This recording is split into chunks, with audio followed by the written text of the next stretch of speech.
Respected Director Sir, Principal Ma'am, all teachers and my dear students, good morning. मायावी घड़ा।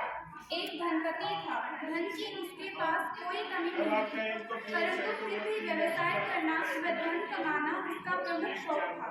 उसका हंसता खेलता भरा पूरा परिवार था, लेकिन सब कुछ होते हुए वह सुखी नहीं था। हंसना, गाना या मस्ती का दूर दूर तक उसके जीवन में कोई नामो निशान नहीं था। बस इसी बात को लेकर वह परेशान रहा करता था।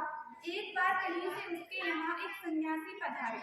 वे तो धनपति का हाल देखते ही समझ गए कि सब कुछ होते हुए भी यह सुखी नहीं है। उधर धनपति ने भी मौका देख अपना दुखड़ा उनके सामने रो ही दिया। वह दोनों हाथ जोड़ सन्यासी के चरणों में गिड़गिड़ाते हुए बोला, मेरे पास सब कुछ है, पर जीवन में प्रसन्नता नहीं। कुछ भी करो महाराज, परंतु मेरा जीवन प्रसन्नता से भर दो। सन्यासी हंसते हुए बोला, वह तो मेरे लिए क्षण भर का काम है, बस उसके लिए तुम्हें मेरी एक शर्त पूरी करनी होगी, लेकिन शायद तुमसे होगी नहीं। धनपति बोला, क्या बात करते हो महाराज, जीवन में प्रसन्नता पाने के लिए मैं कुछ भी कर सकता हूँ। यह सुनते ही सन्यासी ने पास से एक छोटा सा घड़ा निकाला और उसे वह हाथ में थमाते हुए बोले, बस इसे सोने की मोहरों व जवाहरातों से भरकर मुझे दे दो। अब धनपति के पास तो अपार धन था, उसे प्रसन्नता पाने हेतु इतना दान पोसाता ही था। वह तो झट से दौड़कर गया और दोनों हाथों में खजाना और सोना मोहरे लाकर घड़े में उड़ेल दी, लेकिन घड़ा भरा नहीं। कोई बात नहीं, कुछ कम पड़ गया तो फिर भर देते हैं, भला अपने पास खजाने की क्या कमी है। यह सोचकर उसने 4-5 बार और खजाना व सोना मोहरे लाकर घड़े में उड़ेली, पर घड़ा था कि भर ही नहीं रहा था। धीरे धीरे कर खजाना तो खाली होता जा रहा था, पर घड़ा अब भी भरने का नाम नहीं ले रहा था। उधर अपने घड़े का यह खेल देख सन्यासी तो मंद मंद मुस्कुरा रहा था, परंतु वह धनपति बड़े सकते में आ गया था। माजरा पूरी तरह उसकी समझ के बाहर हो गया था, लेकिन चूंकि घड़ा भरने का वचन दिया था तो पूरा तो करना ही था। बस वह हीरे जवाहरात उसमें लगातार उड़ेले जा रहा था, लेकिन घड़ा नहीं भर रहा था, नहीं भर रहा था। ऐसा करते करते घड़ा उसका पूरा धन बचा गया, लेकिन था अभी भी खाली का खाली। यह देखकर धनपति सन्यासी के कदमों में गिर पड़ा और दोनों हाथ जोड़ते हुए पूछने लगा, महाराज, यह घड़ा किस चीज से बना है जो मेरा पूरा धन हजम करने के बाद भी नहीं भर रहा है? सन्यासी ने हंसते हुए बोला, यह आकांक्षा और महत्वाकांक्षा की मिट्टी से बना है। तुम अपनी ही क्या, पूरे संसार का धन भी इसमें डाल दोगे तो भी यह नहीं भरने वाला। बस तुम्हारा भी यही हाल हो चुका है।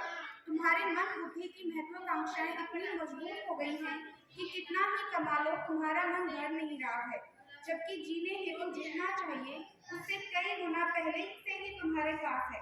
जिस रोज तुम इस महत्वाकांक्षा के जाल को तोड़ने में कामयाब हो जाओगे, उस रोज तुम्हारे जीवन से यह घोड़ा खाली समाप्त हो जाएगा, और तभी तुम इस धन का अपने लिए और दूसरों के लिए सकारात्मक उपयोग कर पाओगे। बस इससे तुम्हें आनंद व संतोष दोनों मिलेंगे। यह सुन बेचारा धनपति गिड़गिड़ाता हुआ बोला, आपकी बात तो समझ गया, लेकिन अब क्या? मेरा पूरा धन तो आपका घड़ा खा गया। सन्यासी ने हंसते हुए घड़ा उलट दिया और सोने सहित सारे हीरे जवाहर बाहर ढेर की शक्ल में जमा हो गए। धनपति अपना खोया हुआ धन पाकर बड़ा खुश हुआ।